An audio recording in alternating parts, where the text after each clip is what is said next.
Welcome ID के coaching campus के YouTube channel पर मैं राधा कृष्ण आप लोगों का स्वागत करता हूं। करंट अफेयर्स सेगमेंट में आपका स्वागत है। पहला क्वेश्चन, मानव चुनौती परीक्षण के संदर्भ में निम्न कथनों पर विचार करें। मानव चुनौती परीक्षण होता क्या है? ह्यूमन चैलेंज ट्रायल होता क्या है, पहले ये समझ लीजिए, फिर ऑटोमेटिक चीज़ें क्लियर हो जाएंगी। जब किसी वायरस का वैक्सीन बनाया जाता है, ठीक, किसी वायरस का वैक्सीन बनाया जाता है तो वो वैक्सीन को कई चरणों से गुजरना पड़ता है। उसमें एक चरण है परीक्षण का। तो ऐसा व्यक्ति जो उस वायरस से इन्फेक्टेड नहीं है, उसको जानबूझ करके उस वायरस से इन्फेक्टेड किया जाता है, ठीक। और ये देखा जाता है कि वो वैक्सीन किस तरीके से उसके ऊपर कार्य कर रही है। समझ पा रहे हैं बात आप? इसको कहते हैं मानव चुनौती परीक्षण। तो कल WHO ने घोषित किया कि हम लोग वैक्सीन कोविड-19 का 8 वैक्सीन बना रहे हैं और उन 8 का कौन सा परीक्षण? मानव चुनौती परीक्षण शुरू करने जा रहे हैं। यानी कि वैक्सीन कुछ हद तक बन गई है और अब उसका एक प्रोसेस जो है मानव चुनौती परीक्षण शुरू होने जा रहा है। अब आप सोचो, जो आदमी उसमें भाग लेता होगा, जो प्रतिभागी होगा, उसे पता होता है कि उसको कोविड-19 का वायरस उस पर डाला जाने वाला है ना? आप में से कितने लोग ऐसे हैं जो इसमें भाग लेना चाहेंगे, जिनको ये कंफर्म पता हो कि वायरस हमारे अंदर डाला जा रहा है कोविड-19 का, है ना? उसके लिए हिम्मत की बात होती है काफ़ी, या उसके लिए WHO काफ़ी पेमेंट करता है उन लोगों को जिनके ऊपर ट्रायल करता है, ठीक। या वो ऐसे लोग होते हैं, है ना, उस पर चर्चा नहीं करेंगे कैसे लोग होते हैं। यहाँ देखिए, तो WHO ने घोषणा की कि कोविड-19 के लिए 8 प्रकार की वैक्सीनों का मानव परीक्षण शुरू हो गया है। सही है।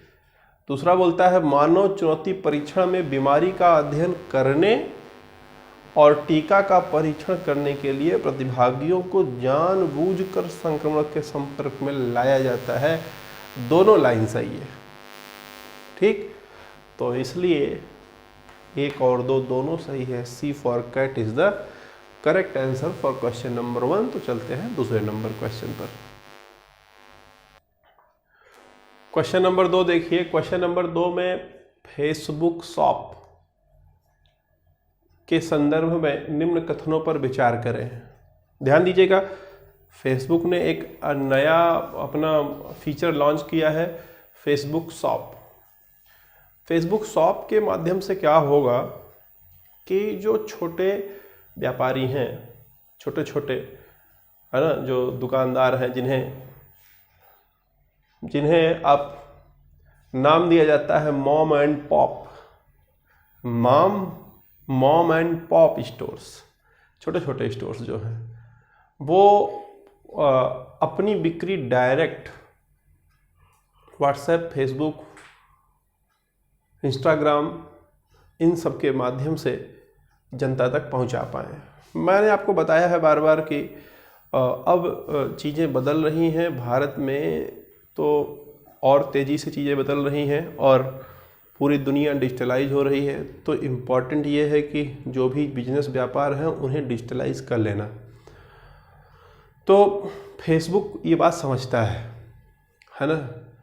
फेसबुक ने जनता तक, आम जन तक अपनी पहुंच बढ़ा ली है और अब उसके माध्यम से प्रोडक्ट बेचना बेहद आसान हो जाएगा, है ना।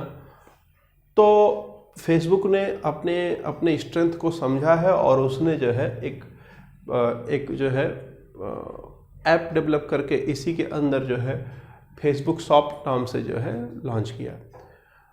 और इससे क्या होगा कि जो विकासशील देश हैं, जो डेवलपिंग नेशन हैं, इनमें उसका पेनिट्रेशन बहुत ज़्यादा हो जाएगा, है ना। और कई जगह तो ऐसा भी देखा गया है कि बहुत सारे ऐसे कंपनियों ने इस तरीके का लॉन्च करके फिर उसको जो है उस पर ट्रेनिंग दे करके उस मार्केट पर कब्जा जमाया है ना। बहुत सारे पहले के एक्सपीरियंस ऐसे हैं, खास करके एमएसएमई सेक्टर में, micro small medium industry sector में। क्लियर है। तो फेसबुक ने ये लॉन्च किया है, इस बात को ध्यान रखिएगा। और भारत में ये लागू होगा कि नहीं होगा, मतलब भारत में ये ऐप चलेगा कि नहीं चलेगा, या ये जो फेसबुक शॉप है, ये फेसबुक शॉप भारत में एक्टिव रहेगा कि नहीं रहेगा, अभी इस पर कोई निर्णय भारत सरकार ने नहीं लिया है। ठीक है। तो इस तरह अगर आप देखें तो पहला लाइन भी, फेसबुक शॉप एक ऐसा प्लेटफॉर्म है जिसका दुनिया भर के छोटे mom and pop stores Facebook के ऐप जैसे व्हाट्सएप, इंस्टाग्राम और फेसबुक पर सीधे सामान बेचकर लाभ उठा सकते हैं। Line correct. दूसरी लाइन, विकासशील देशों में छोटे स्टोर मालिकों के लिए इस प्लेटफॉर्म के लॉन्च का मतलब सोशल मीडिया दिग्गज फेसबुक के बड़े ग्राहक आधार तक आसान पहुंच प्रदान कर सकता है। ये भी लाइन सही है। दोनों लाइन सही होने के नाते यहाँ पर सी फॉर कैट जो होगा ये करेक्ट आंसर होगा। तो आइए क्वेश्चन नंबर 3 पर चलते हैं। क्वेश्चन नंबर 3 पूछता है, निम्नलिखित में से किस देश की सीमा भूमध्य सागर से मिलती है? इजराइल, मिस्र, स्पेन, रूस। रूस एकदम कहाँ उधर है ना। और भूमध्य सागर कहाँ है? ज्योग्राफी में पढ़ाया जाएगा आपको, वर्ल्ड ज्योग्राफी में। यहाँ पर ये न्यूज़ में क्यों है, बहुत खास नहीं है। हाँ, मतलब बहुत खास का मतलब है कि क्वेश्चन इनडायरेक्ट यहाँ पर दिया गया है, इसलिए कि अभी इजराइल में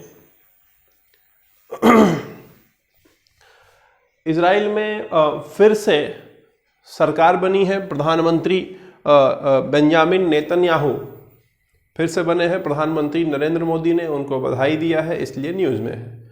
बेंजामिन नेतन्याहू पांचवी सरकार बनाए हैं इजराइल में। ठीक है, तो इसलिए न्यूज़ में है। तो भूमध्य सागर से सटा हुआ ये देश है, कौन? इजराइल।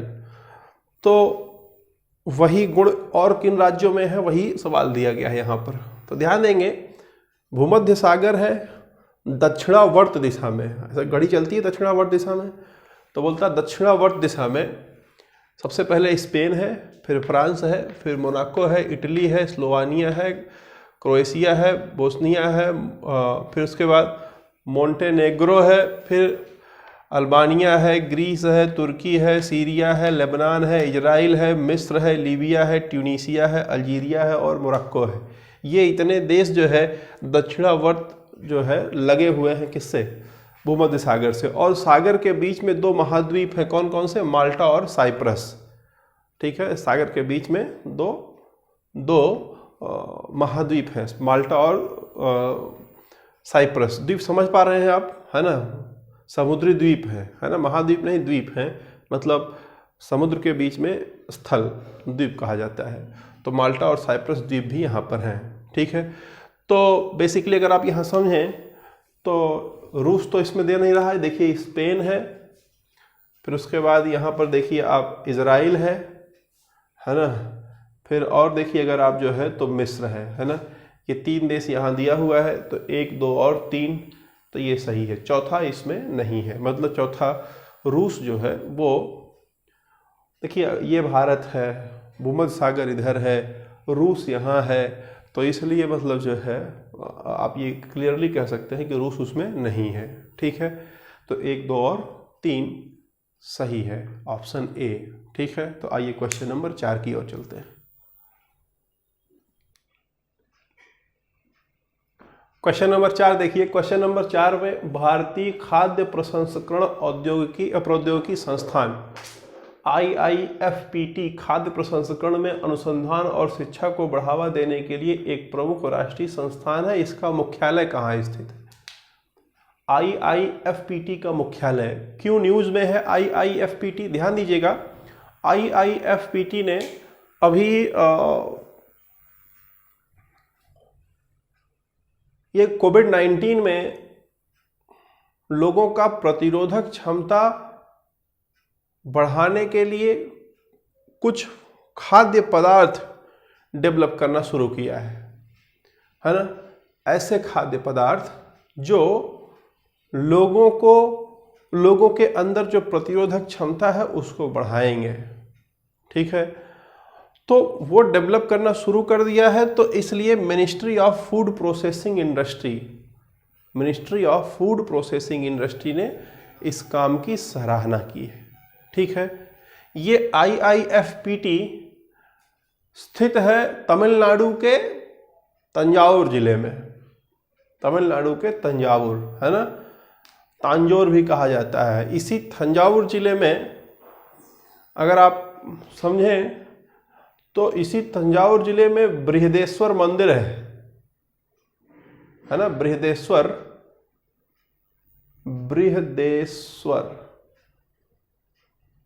है ना, बृहदेश्वर मंदिर है जिसे राजा चोल ने जो है बनवाया था, ठीक है। तो ये जो बृहदेश्वर मंदिर है बड़ा फेमस मंदिर है। मतलब इसकी स्थिति ये है कि काफ़ी ऊंचाई है और इसका निर्माण इस तरह हुआ है कि इसकी परछाई नहीं बनती है। मतलब इस तरीके से इसका निर्माण बना है कि सूर्य किधर से भी किधर भी जाए तो सूर्य का प्रकाश चारों तरफ इसके फैल जाता है, इसलिए इसकी परछाई नहीं बनती है। क्लियर है। राजा चोल के द्वारा इसे सन 1008 में बनवाया गया था, ठीक। तो 1000 वर्ष से ऊपर करीब 1010-12 साल इसके हो गए हैं बने हुए। तो यहाँ पर जो महत्वपूर्ण है वो IIFPT कहाँ पर स्थित है? तंजावुर में। तंजावुर में और क्या महत्वपूर्ण है? बृहदेश्वर टेम्पल, ठीक है, बृहदेश्वर मंदिर। टेम्पल को तमिल में कोइल कहते हैं, है ना, और बृहदेश्वर मतलब बड़े को पेरिया कहते हैं। तो तमिल में इसे बृहदेश्वर टेम्पल को जो है तमिल में पेरिया कोइल कहा जाता है, पेरिया कोइल, ठीक। तो आइए बढ़ते हैं क्वेश्चन नंबर 5 की ओर। क्वेश्चन नंबर 5 में ईद उल फितर, है ना, आपको पता ही होगा कि अभी ईद बनाई गई है ना, कल ही था ईद, है ना। तो जो कल ईद था जो है इसलिए न्यूज़ में है। तो बेसिकली ये जो ईद है ये कब मनाया जाता है इसके विषय में ज़्यादा जानकारी, बस 2 बिंदु मुझे पता है, उसको ध्यान दीजिएगा। इसमें देखिए, एक होता है रमज़ान का महीना, एक होता है सव्वाल का महीना। रमज़ान और सव्वाल, जो लोग इस्लाम धर्म से होंगे उन्हें पता होगा। जब रमज़ान का महीना जो होता है वो मतलब जो है उसमें फास्टिंग रहती है, व्रत रहता है, व्रत का महीना होता है पूरा, ठीक। और उस व्रत को तोड़ने के लिए एक उत्सव मनाया जाता है ना, जिसे कहा जाता है feast of breaking the fast. Fast मतलब व्रत, फीस्ट मतलब उत्सव, यानी कि फास्ट को तोड़ने का, व्रत को तोड़ने का जो उत्सव मनाया जाता है, ठीक है, वो रमज़ान को रमदान भी कहते हैं। रमज़ान महीने के खात्मे और सव्वाल महीने के पहले दिन मनाया जाता है, ठीक है। तो ये दोनों को प्रदर्शित करता है, बस इतना ही। सव्वाल महीना आपको पता होना चाहिए, सव्वाल महीने के पहले दिन मनाया जाता है, ठीक। तो उपवास के पवित्र महीने रमज़ान या रमज़ान के अंत को चिन्हित करने के लिए एक उत्सव है, सही है।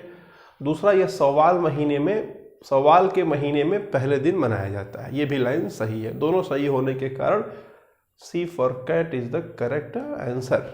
तो क्वेश्चन नंबर 7 पर चलते हैं। क्वेश्चन नंबर 6 देखिए, अंतर्राष्ट्रीय मंदी के संदर्भ में निम्न कथनों पर विचार करें। देखिए, ये जो वर्तमान में मंदी चल रही है, बोला जा रहा है कि 1929 में जो मंदी आई थी उसके बाद से सबसे बड़ी मंदी, उससे भी बड़ी मंदी, 1929 में जो मंदी थी उससे भी बड़ी मंदी ये है। और ये मंदी आई है कोरोना वायरस के कारण, ठीक। तो इस पर हर अलग अलग अर्थशास्त्रियों ने इसका अलग अलग नाम दिया है। ध्यान देंगे, एग्जाम में नाम पूछता है ना।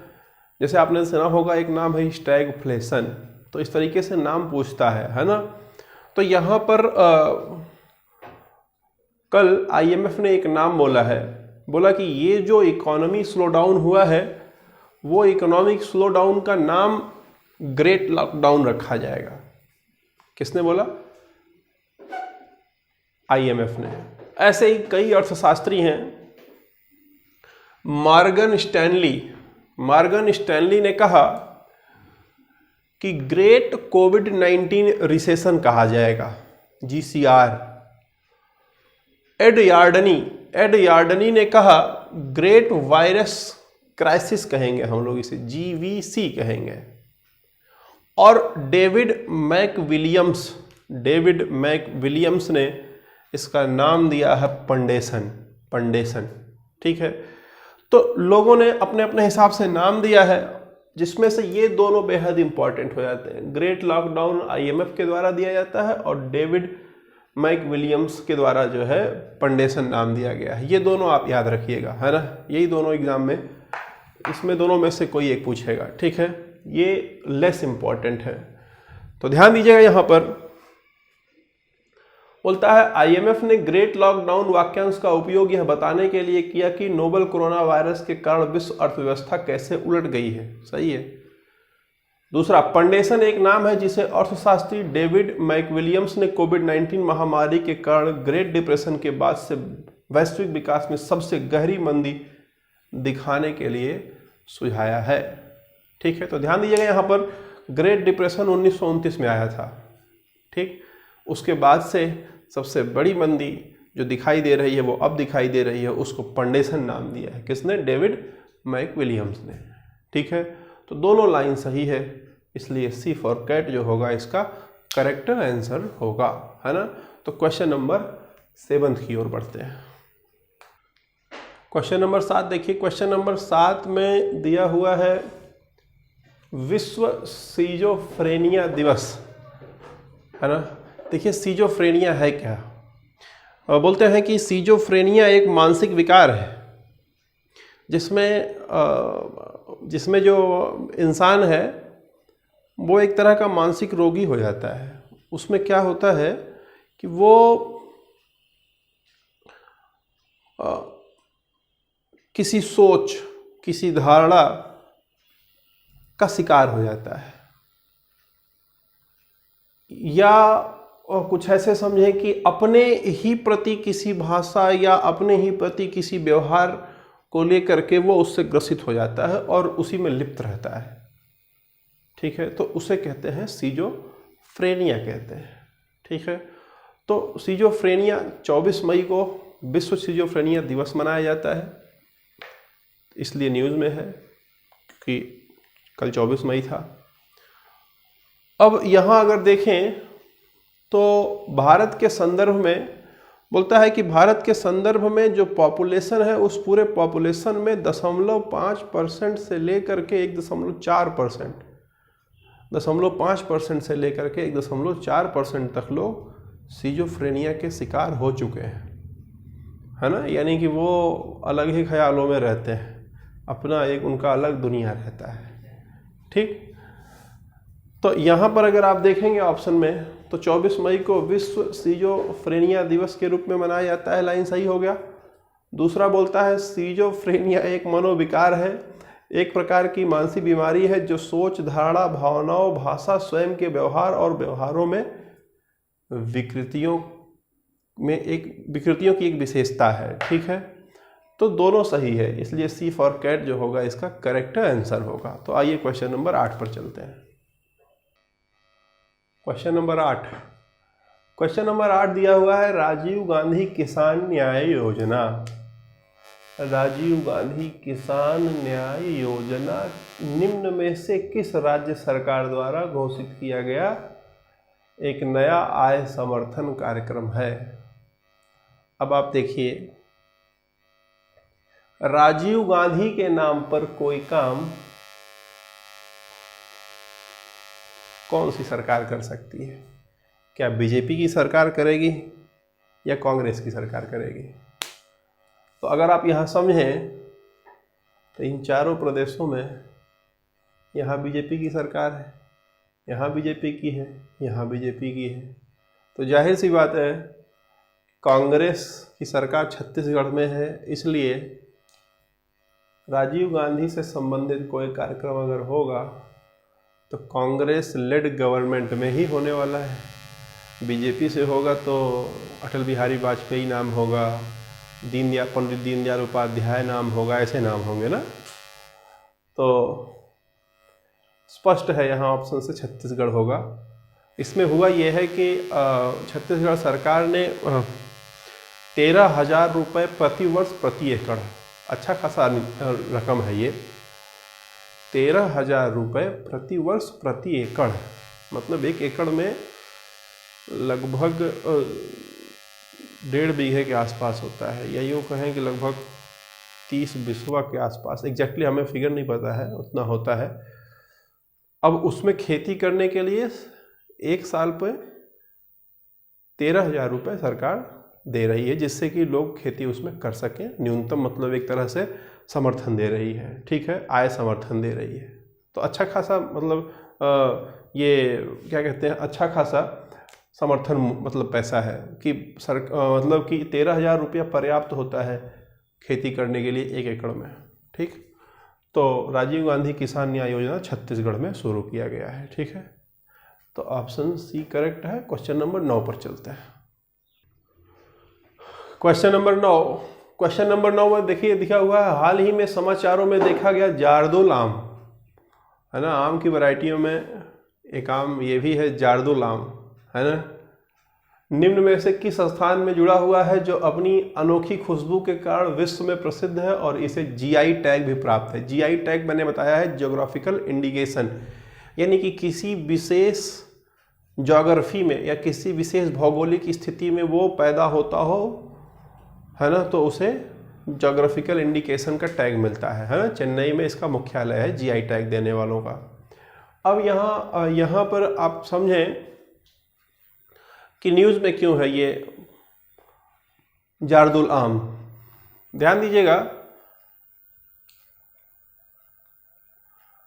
जारदुल है, जर्दालू है ना, ध्यान दीजिएगा।